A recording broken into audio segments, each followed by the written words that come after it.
దగ్గరే ఉన్నప్పుడు అతుల్య అతన్ని ఎంత దూరం పెట్టాలి అనుకున్నా పెట్టలేకపోతుంది.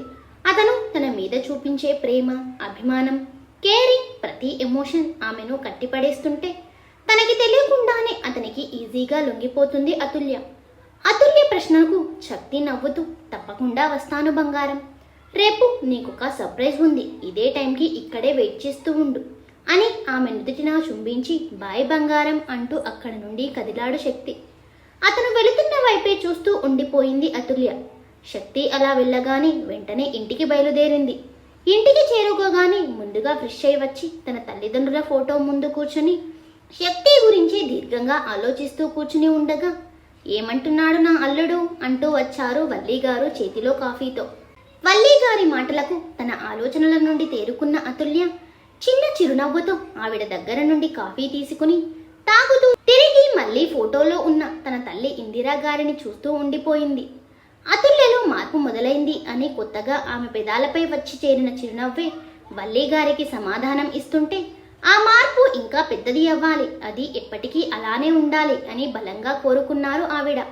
కాసేపు అక్కడే కూర్చుని ఆవిడ అలా వెళ్ళగానే అతుల్య మళ్ళీ శక్తి గురించే ఆలోచిస్తూ, నిన్ను నా నుండి దూరం పెట్టాలి అని ఇంతగా అనుకుంటున్నా, ఎందుకురా నా వల్ల కావట్లేదు, నేను నీకు పడిపోయాను అని నాకు తెలుసు, కానీ పూర్తిగా పడిపోయాను అని నాకు ఈరోజే అర్థమైందిరా, కానీ నా స్వార్థం కోసం నిన్ను బలి చేయడానికి నా మనసు ఒప్పుకోవట్లేదు సిబి, నీకేమైనా అయితే అని ఆలోచిస్తూ అక్కడే అలానే కూర్చుండిపోయింది.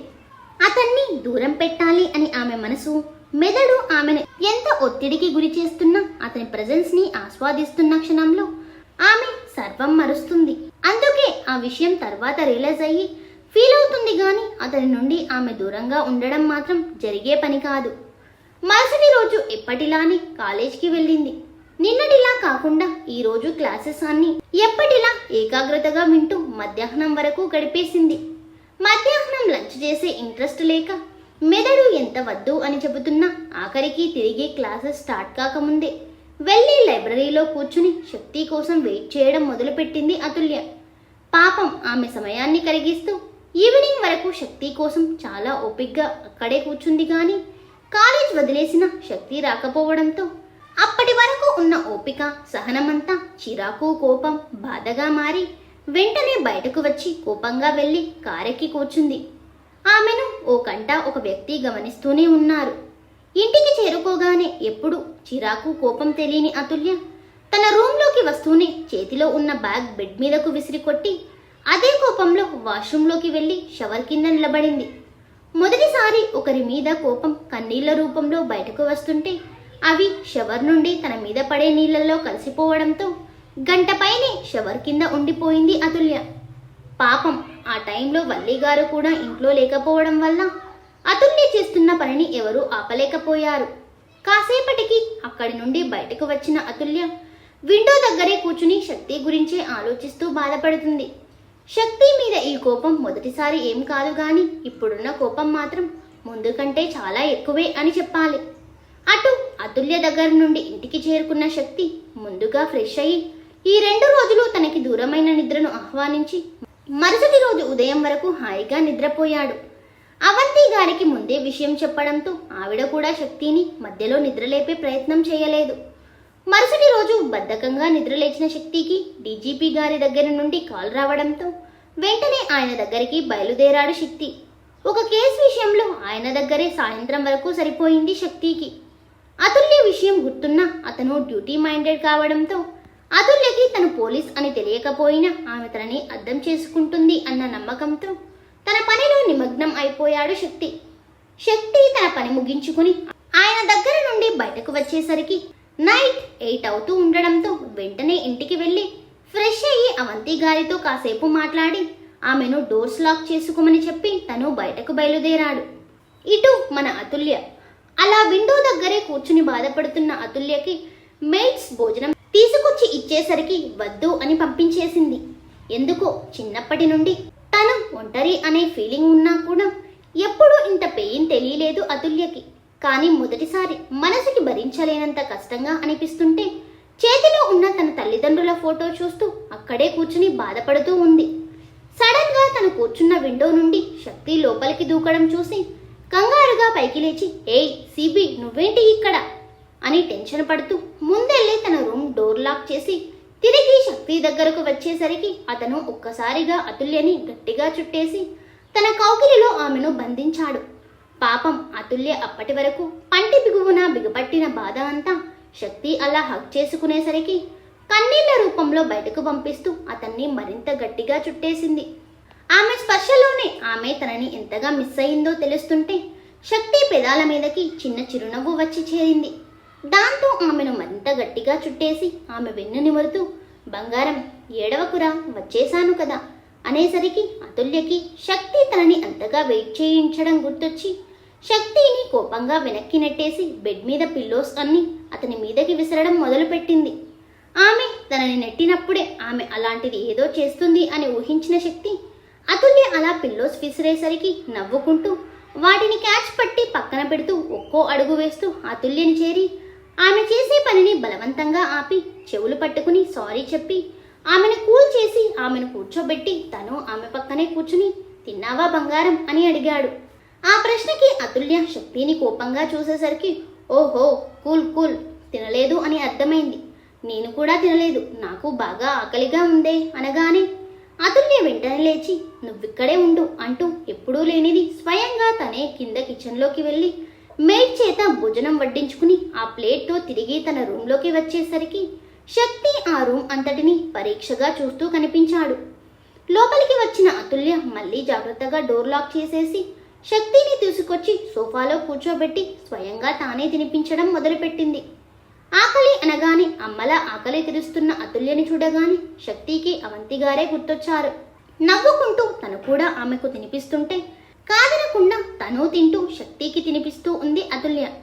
తినడం పూర్తవ్వగానే శక్తి విండో దగ్గర కూర్చుని కాసేపటి క్రితం అతుల్య అక్కడే వదిలేసిన ఆమె చిన్ననాటి ఫ్యామిలీ ఫోటో చూస్తూ అందులో బొద్దుగా ముద్దుగా ఉన్న 4 ఏళ్ల అతుల్యను ప్రేమగా చేత్తో తడుముతూ కనిపించేసరికి అతని పక్కనే కూర్చుని అతని భుజం మీద తలవాల్చి, అసలు ఇంత టైట్ సెక్యూరిటీ ఉన్న ఈ బంగ్లాలోకి ఎలా వచ్చావు సిబి, అది కూడా డైరెక్ట్గా నా రూమ్లోకి అని అడిగింది అతుల్య. ఆమె ప్రశ్నకి శక్తి చిన్నగా నవ్వుతూ అతుల్య నుదుటిపై ముద్దు పెట్టి, మీ బాబాయ్ కాబోయే అల్లుడు వస్తున్నాడు అని గేట్ దగ్గర ఘన స్వాగతం ఏర్పాటు చేశాడు బంగారం, నీకు తెలీదా అని అడిగాడు. ఆ మాటలకి అతుల్య శక్తి కళ్ళల్లోకి కాల్చేసేలా చూసేసరికి శక్తి వెర్రిగా ఒక నవ్వు నవ్వుతూ, అందరినీ నేను భయపెడుతుంటే ఇది మాత్రం కంటి చూపుతోనే నన్ను భయపెడుతుంది. దేవుడా, మగాడు ఎంత బలశాలి అయినా ఆడది కంటి చూపుతోనే కట్టిపడిస్తుంది అంటే ఏంటో అనుకున్నాను గాని నాకు నా బంగారాన్ని ఇంత దగ్గరగా చూస్తే గాని దాని అర్థం తెలిసి రాలేదు అనుకున్నాడు. ఇంకా అతుల్య అలాగే కోపంగా చూస్తూ ఉండడంతో సరదాగా అన్నాలేవే, ఎవడైనా ఈ టైంలో ఎలా వస్తాడు గోడ దూకి, నేను కూడా అలానే వచ్చాను అని చెప్పాడు. ఆ మాటకి అతుల్య మనసులో అప్రయత్నంగా, నువ్వు ఈ ఇంటికి ఈ ఎంపైర్కి కాబోయే రాజువు సిబి, రాజసంగా ఈ ఇంట్లో అడుగు పెట్టాల్సిన నువ్వు నా లేనిపోని భయాల వల్ల ఇలా దొంగచాటుగా రావాల్సి వచ్చింది అనుకుని బాధపడుతూ శక్తి గుండెల మీదకి చేరుకుంది. అతుల్య బాధపడుతూ అలా తన భుజాల మీదుగా గుండెల మీదకి చేరేసరికి శక్తి నవ్వుకుంటూ కాస్త వెనక్కి ఒరిగి తన గుండెల మీదున్న అతుల్య తల నిమురుతూ ఉండిపోయాడు. కాసేపటికి అతుల్య కాస్త తలెత్తి శక్తి కళ్ళల్లోకి చూస్తూ, అవును, మధ్యాహ్నం నన్ను కలవడానికి ఎందుకు రాలేదు నువ్వు, అసలు ఎక్కడున్నావు, ఏ బ్రాంచ్ నువ్వు అని అడిగింది. ఆమె ప్రశ్నకి శక్తి చాలా నార్మల్గా క్రైమ్ బ్రాంచ్ బంగారం అనేసరికి అతుల్య అయోమయంగా శక్తిని చూస్తూ, అదెప్పటి నుండి స్టార్ట్ చేశారు మన కాలేజ్లో అని అడిగింది అమాయకంగా ఆలోచిస్తూ. ఆమె మాటకి శక్తి పగలబడి నవ్వుతూ, ఇప్పటి వరకు నువ్వు చాలా తెలివైన దానివి అనుకున్నాను గాని నిన్ను చూస్తే చాలా అమాయకంగా ఉన్నావే బంగారం అన్నాడు. శక్తి సడన్ గా అలా నవ్వేసరికి అతని నవ్వునే మైమరపుగా చూస్తున్న అతుల్య అతను అలా అనేసరికి కోపంగా శక్తి గుండెల మీద కొడుతూ, ఇడియట్, నన్నే అంత మాట అంటావా అంటూ అప్పటికే శక్తి నవ్వుతూ పూర్తిగా నేల మీద ఒరిగిపోయేసరికి పూర్తిగా అతను మీదకి ఎక్కేసింది అతుల్య. అంటే శక్తి నేల మీద పడుకుని ఉంటే అతుల్య శక్తి మీద పడుకుంది. కొడుతూ కొడుతూ తనకి తెలియకుండానే శక్తి చుట్టూ చేతులు బిగించి అతని గుండెల్లో తలదాచుకుంది అతుల్య. ఆమెకి తెలుస్తుంది తన మనసు శక్తిని ఎంత బలంగా కోరుకుంటుందో అని. అలాగే ఏదో మూలన అతనికి తిరిగి ప్రేమను పంచితే అతనికి ఏమైనా అవుతుందేమో అన్న భయం అతని సమక్షంలో దూరం అవుతున్నా తిరిగి తను ఒంటరిగా ఉన్నప్పుడు తనని తొలిచేస్తోంది. కానీ శక్తిని వదులుకోవడానికి తన మనసు ఏమాత్రం సిద్ధంగా లేదు అని అయితే అతుల్యకి ఈ రోజుతో క్లియర్గా అర్థమైంది. అందుకే అతని ప్రజెన్స్ ని మనస్ఫూర్తిగా ఆస్వాదిస్తూ ఉంది. సడన్ గా అతుల్య అలా తనని కొడుతూ కొడుతూ ఏదో మెత్తటి పరుపు మీదకి చేరినట్టు తన మీదకి చేరి హక్కుగా తన చుట్టూ చేతులు బిగించేసరికి ఎంత కంట్రోల్లో ఉన్నా తనకి కూడా ఫీలింగ్స్ ఉంటాయిగా. పైగా ఇప్పుడు అతుల్య అంత దగ్గరగా ఉండేసరికి ఏదో ట్రాన్స్ లో ఉన్నట్టు అతుల్య నడుం దగ్గర టీషర్ట్ నుండి డైరెక్ట్ గా ఆమె నడుం మీద చేయి వేసి నెమ్మదిగా నిమురుతూ ఉండగా సడన్ గా అతని స్పర్శ డైరెక్ట్ గా నడుముని తాకడంతో అతుల్య శరీరం అంతా ఒక్కసారిగా కరెంట్ షాక్ కొట్టినట్టు అనిపించింది.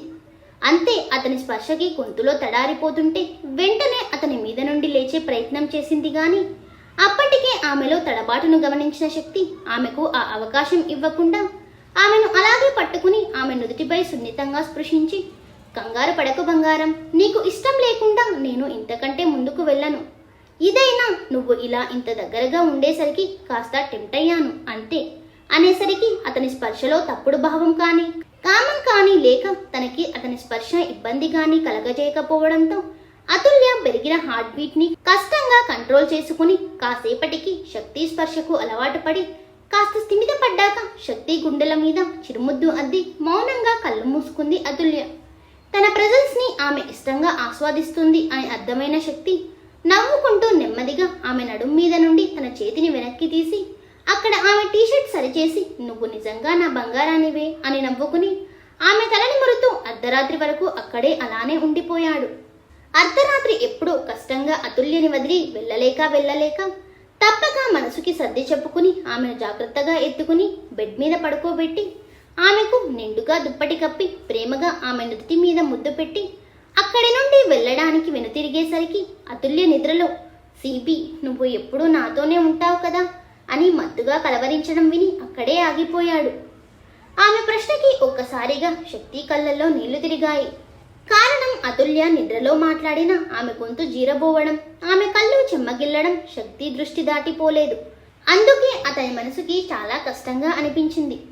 వెంటనే వెళ్ళి అతుల్య పక్కన బెడ్ మీద కూర్చుని ఆమె తల నిమురుతూ, ఇప్పుడే కాదు బంగారం, నేను ఎప్పటికీ నీతోనే ఉంటాను.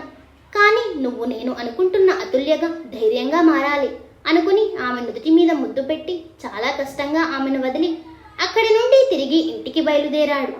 ఉదయాన్నే వెచ్చటి సూర్యకిరణాలు మొహంని ముద్దాడుతుంటే ఎప్పుడూ లేనంత బద్ధకంగా ఒళ్ళు విరుచుకుంటూ నిద్రలేచిన అతుల్య రాత్రి శక్తి రావడం దగ్గర నుండి అంతా ఒక్కసారిగా కళ్ళ ముందు మెదిలేసరికి కంగారుగా తను ఎక్కడుందో చూసుకుని తను బెడ్ మీదే ఉండేసరికి రూమ్ అంతా చూసుకుంది. ఎక్కడా శక్తి ఆనవాలు లేకపోవడంతో అదంతా తన భ్రమ ఏమో అన్న అనుమానం కలగగానే ఒక్కసారిగా మనసంతా భారంగా మారిపోయింది అతుల్యకి. కానీ ఆమె మనసు అతని ప్రజెన్స్ నిజం అని చెబుతుంటే ఎటూ తేల్చుకోలేక ఫ్రెష్ అయి వచ్చి అప్పటికే టైం అవ్వడంతో కాలేజీకి బయలుదేరింది. అర్ధరాత్రి ఎప్పుడో ఇంటికి చేరుకున్న శక్తి అప్పుడే తన సబార్డినేట్స్ ఏవో డీటెయిల్స్ పంపడంతో అవి చెక్ చేసి నిద్రపోయేసరికి చాలా లేట్ అయిపోయింది. ఉదయం కూడా ఎప్పటికో గానీ మెలకువ రాలేదు శక్తికి. కానీ నిద్రలేచిన వెంటనే ఫ్రెష్ అయ్యి రెడీ అయి వచ్చి తల్లితో కలిసి బ్రేక్ఫాస్ట్ కానిచ్చి ఎవరి దారిన వాళ్ళు ఎవరి వర్క్ ప్లేస్ కి వాళ్ళు వెళ్ళిపోయారు. శక్తి హ్యాండిల్ చేస్తున్న మారన్ కేస్ చాలా వరకు ఒక కొలిక్కి రావడమే కాదు, ఆ కేసుకి సంబంధించి కొన్ని బలమైన సాక్ష్యాధారాలు కూడా సంపాదించి అవి చాలా గోప్యంగా అలాగే చాలా జాగ్రత్తగా దాచిపెట్టాడు. కలుగులో ఉన్న ఎలుకను బయటకు తీసుకుని రావడానికి ఎరవేసినట్టు ఇప్పటి వరకు అసలు ఎలా ఉంటాడో తెలియని మారన్ను కూడా బయటకు లాగడానికి తనదైన శైలిలో అతని చీకటి సామ్రాజ్యాన్ని వెలుగులోకి తీసుకుని రావడానికి తన ప్రయత్నంలో తను ఉన్నాడు శక్తి. 2 రోజులు అదే బిజీలో ఉండిపోయాడు. కానీ అతుల్యకి అలాగే ఛాన్స్ ఇవ్వకుండా ఆమెను నైట్ టైం కలిసి మొన్నటిలానే ఒకరికి ఒకరు భోజనం తినిపించుకోవడం, అలాగే శక్తి అతుల్యని తన మీద పడుకోబెట్టుకుని కబుర్లు చెబుతూ ఆమె చెప్పే కబుర్లు వింటూ అర్ధరాత్రి వరకు ఆమె దగ్గరే టైం స్పెండ్ చేయడం చేస్తూ ఉదయం అయ్యేసరికి పోలీస్ మోడ్లోకి రావడం కామన్ అయిపోయింది. శక్తి పోలీస్ ఆఫీసర్ అని తెలిస్తే అతుల్య ఎలా రియాక్ట్ అవుతుందో, శక్తి మారన్ కోసం వేసిన ప్లాన్ ఫలిస్తుందా, అవన్నీ నెక్స్ట్ పార్ట్లో చూద్దాం. Thank you for watching.